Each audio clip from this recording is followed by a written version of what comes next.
सुंदरपुर नाम के एक छोटे से गांव में सुरेश नाम का एक बांस काटने वाला अपनी पत्नी सरला के साथ रहता था। सुरेश रोजाना बांस की लकड़ी काटने के लिए जंगल में जाता था और फिर बांस बनाकर बाजार में बेचता था। सुरेश की कोई संतान नहीं थी, पर फिर भी वो दोनों पति पत्नी एक दूसरे के साथ अपना सुख दुख बांटकर खुश रह लेते थे। एक बार सुरेश जंगल में बांस की लकड़ी काट रहा था, पर जैसे ही उसने कुल्हाड़ी मारी, पेड़ के तने में उसे सोती हुई एक छोटी सी बच्ची दिखी। वो हैरान रह गया। हे ईश्वर, ये क्या? तने के अंदर ये बच्ची?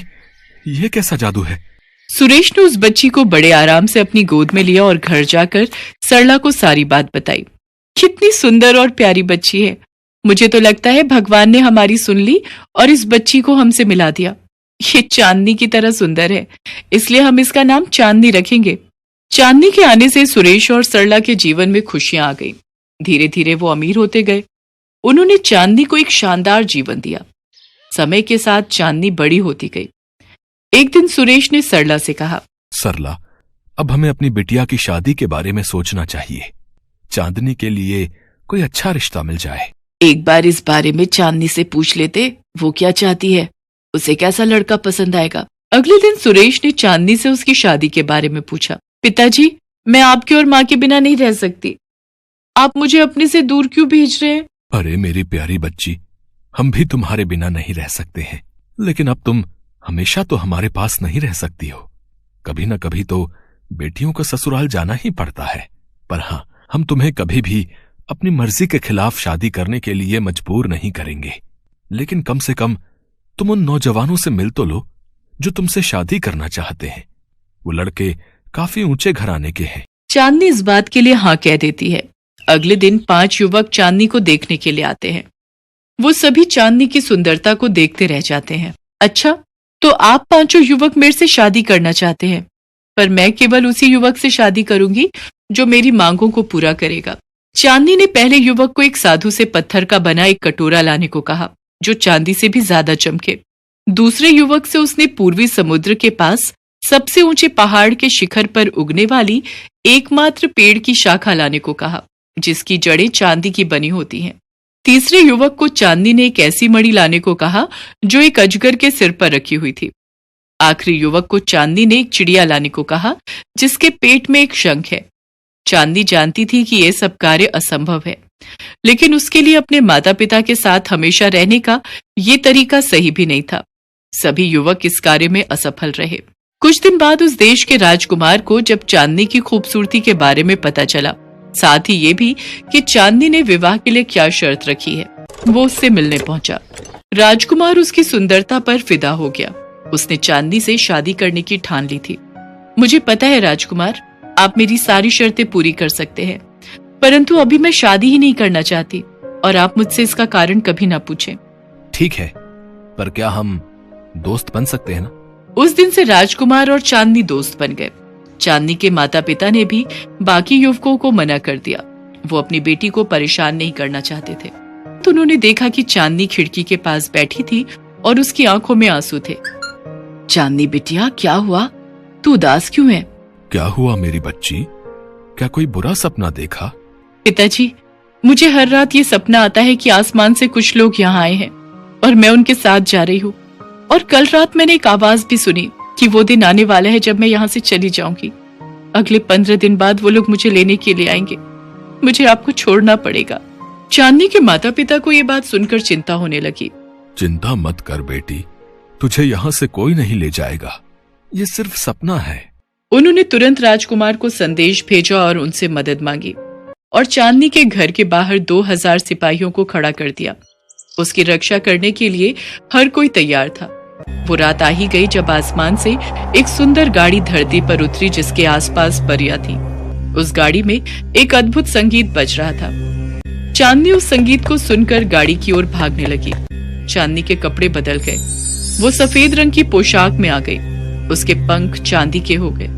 चांदनी परी, चलिए, अब आपका जाने का समय आ गया है। हाँ नीली परी, मैं जानती हूँ तुम सबने मुझे ढूंढ लिया। जाने से पहले मैं अपने माता पिता से और राजकुमार से एक बार बात करना चाहती हूँ। माँ, पिताजी, अब मुझे अपना कर्तव्य निभाना होगा। मुझे अपने लोगों के पास वापस जाना होगा। चांदनी बेटा, मैं कुछ समझा नहीं, ये सब क्या है? पिताजी, मैं धरती पर भ्रमण करने के लिए आई थी और अपनी सखियों से बिछड़ गई थी, और चलते चलते मैं इतना थक गई कि मैं आराम करने के लिए एक छोटी बच्ची के रूप में बांस के पेड़ के तने में सो गई। इसके पश्चात आप मुझे अपने साथ ले आए। जब तक मेरे लोग मुझे ढूंढ नहीं लेते तब तक मेरा जाना संभव नहीं था, और फिर यहाँ पृथ्वी पर रहकर मुझे आपका और माँ का इतना प्यार मिला कि मैं अपने लोग को ही भूल गई। चांदनी बेटिया, क्या तुम अब हमें छोड़कर चली जाओगी? माँ, आप चिंता मत करो, अभी तो मुझे जाना होगा, पर आप मुझे जब भी याद करोगे मैं आपसे मिलने जरूर आऊंगी। और हाँ राजकुमार, आपसे अच्छा दोस्त मुझे कोई मिल ही नहीं सकता, इसलिए मैं और आप हमेशा दोस्त रहेंगे। सबसे मिलकर अलविदा कहकर चांदनी अपने लोग को वापस चली जाती है। राधापुर गांव में शांता और सुमन नाम की सौतेली माँ और बेटी रहा करती थी। शांता सुमन का बिल्कुल ध्यान नहीं रखा करती थी और उसे बेवजह मारा पीटा करती थी। वो अपने पति किशोर के सामने प्यार जताने का नाटक किया करती थी। ले बेटी, कुछ खा ले, दिन पर दिन कमजोर होती जा रही है। शांता, तुम सुमन का कितना ध्यान रखती हो? सुमन अपने पापा को ये सच्चाई नहीं बताती थी और चुपचाप सारे दर्द सहती थी। ऐसे ही कुछ महीने बीते। शांता पेट सी थी। ये बात बहुत खुश होकर वो अपने पति किशोर को बताती है। सुनिए जी, मैं माँ बनने वाली हूँ। सच में? मैं बहुत खुश हूं। तुमने मुझे बहुत बड़ी खुशी दी है। सुमन को पता चलेगा तो वो कितनी खुश होगी। किशोर भी सोचकर खुश होता है। शांता मन ही मन सोचती है, ये अच्छा मौका है इस लड़की को घर से निकालने का। इसने मेरी नाक में दम कर रखा है, अब तो इसको निकलना ही पड़ेगा घर से, नहीं तो ये मेरे बच्चे का हिस्सा भी खा लेगी। तभी एक सुबह शांता चिल्लाती हुई भाग रही थी। बचाओ बचाओ, ये मुझे मार डालेगी। क्या हुआ? तुम चिल्लाती हुई भाग किस ले रही हो? सुमन के हाथों में छुरी है, वो मुझे मारना चाहती है और मेरी ओर ही आ रही है। किशोर सुमन के हाथों में छुरी देखकर कहता है, अरे अरे, तुम क्या कर रही हो? छुरी से अपनी माँ को मारोगी क्या? जिसने तुम्हें माँ जैसा प्यार दिया, आज तुम उसकी जान लेने पर तुली हुई हो। भला ऐसा कोई करता है क्या? पापा, ये सच नहीं है, झूठ है। मैं ऐसा क्यों करूंगी? आप मुझे गलत समझ रहे हो, मेरी बात तो सुनो। उसने रोते हुए सच्चाई बताने की कोशिश की, पर किशोर उसकी एक भी बात सुनने को तैयार नहीं था। उसने कहा, सुमन, तुमने ऐसा क्यों किया? निकल जाओ मेरे घर से बाहर। और सुमन को घर से बाहर निकाल दिया। बेचारी सुमन रोते रोते जंगल की तरफ चल पड़ी और बीच जंगल में पहुंच गई। वहां एक पेड़ के नीचे वो बैठ गई और सोचने लगी, मैंने कोई गलती नहीं की थी, फिर माँ ने ऐसा क्यों किया? वो ऐसा सोचकर रोए जा रही थी। तभी उसे एक शेर की दहाड़ सुनाई दी। वो डर गई और सोचने लगी, बाप रे, इस जंगल में तो मुझे बहुत खतरनाक जानवर मिलेंगे। मुझे इन सबसे बचकर रहना होगा। मुझे इस पेड़ पर घर बनाकर रहना चाहिए, वरना ये जंगली जानवर मुझे खा जाएंगे। मैंने आज तक पापा को सच नहीं बताया, पापा को सच पता चलना चाहिए था। ऐसा सोचकर वो जंगल की तरफ चल पड़ी। कुछ बांस की लकड़ियां इकट्ठी करके एक सुंदर घर उस पेड़ पर बना दिया। जब घर बन गया तो उसने सोचा कि वो आराम से रह सकती है। जंगल में सेब फल लाकर खा लेती और पास की नदी में नहा लेती थी। एक बार रोते हुए सुमन ने सोचा, माँ देखो ना, पापा ने सच्चाई जानने की कोशिश ही नहीं की। भला मैं झूठ क्यों बोलती? सौतेली माँ की बातों में आकर मुझे घर से निकाल दिया। आप ही बताओ माँ, ये कितना सही है? अगर आप होती तो मुझे ये दिन ना देखना पड़ता। सुमन रोने लगी, पर उसे पापा की याद आ रही थी। वो पापा के पास जाना चाहती थी, पर डर के मारे जा नहीं सकती थी। एक दिन फल चुग रही थी, तभी वहां एक औरत आई और जोर जोर से रोते हुए कह रही थी, क्यों भगवान मुझे जिंदा रखा? किसी जानवर के हाथों मुझे मरवा देते तो अच्छा था। और वो रोना शुरू कर देती है। ये सुनकर सुमन उसके पास जाती है। दादी माँ, आप कौन हो और क्यों रोए जा रही हो? बेटा, मैंने अपने बेटे की शादी करवाई थी।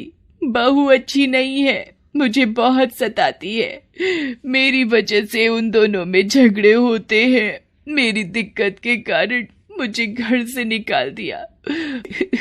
अब कहाँ जाऊंगी मैं? वो रो रो कर अपनी पीड़ा बता रही थी। यहाँ जंगली जानवरों का एक वक्त का भोजन बन सकूं, ऐसा सोचकर मैं यहाँ आई हूँ। और वो रोने लगी। सुमन उसकी बातें सुनकर बहुत दुखी हुई और उसे अपने घर ले आई।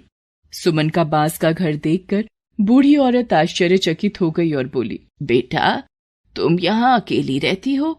तुम्हारे माता पिता कहाँ हैं? तुम्हारे साथ कोई नहीं रहता? मेरी माँ का देहांत हो गया है। मेरे पिता ने दूसरी शादी कर ली, पर सौतेली माँ मुझे पसंद नहीं करती। उन्होंने मुझे सब्जी काटने के लिए छुरी पकड़ाई। छुरी देकर सब्जियां नहीं दी और मुझ पर आरोप लगा दिया कि मैं उन्हें मारना चाहती हूँ और पिताजी से शिकायत कर दी। पिताजी ने गुस्से में आकर मुझे डांट कर घर से निकाल दिया। इसमें मेरी कोई गलती नहीं थी। ये कहकर सुमन रोने लगी तो बूढ़ी दादी ने उसे चुप कराया और कहा, देखो बेटा, पिछले जन्म का नाता होगा जो हम यूं मिले। अब हम साथ रहेंगे। तब से वो दोनों वहीं रहने लगी। कुछ महीने बाद उन्होंने जंगल में फल तोड़कर बेचना शुरू कर दिया, जिससे वो पैसे कमाने लगी। सुमन जब एक बार फल बेच रही थी तो उसकी सौतेली माँ वहां आ गई। उसने सुमन से कहा, बेटी सुमन, मुझे माफ कर दो। तुझे घर से बाहर करने के बदले मुझे भगवान ने अच्छी सजा दी। क्या हुआ माँ? मेरा पैर फिसल गया था, मैं गिर गई और मैंने अपना बच्चा खो दिया।